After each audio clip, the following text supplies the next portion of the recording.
No ja keď sa vešám, či už za ruky na takéto niečo, mám tu takúto klietku s hrazdou a háky mi pomáhajú, háky na zápestie.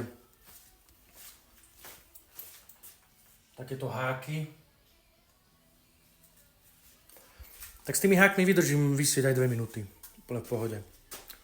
No a čo sa týka inverznej lavice, kde sa zavesíte dole hlavou, tak od vážnosti poškodenia, alebo teda bolesti, sa zavesíte iba do určitého uhla, 45 stupňového, neúplne jak netopiera, sa vešam úplne, takže sa rozkývem. A ja tam môžem vysieť kľudne aj nejakú dobu, no ale ak máte nejaké zdravotné problémy, tak iba pod určitým uhlom. A že na vás zabudli, tak to je masaker. To čo je za prístup tých terapeutov, rehabilitačných, alebo ja neviem, kto tam bol, či už nejaký masér, či Jesus Christ, to je celé zle. No.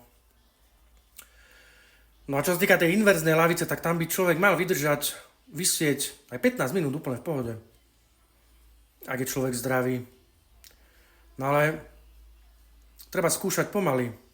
Zavesiť sa na 30 sekúnd, na minútu, na ďalší o 2 dní, o týždeň a zvyšujem čas, aby som tam dokázal vydržať aspoň tých 5 minút. Hej. Čiže držím palce.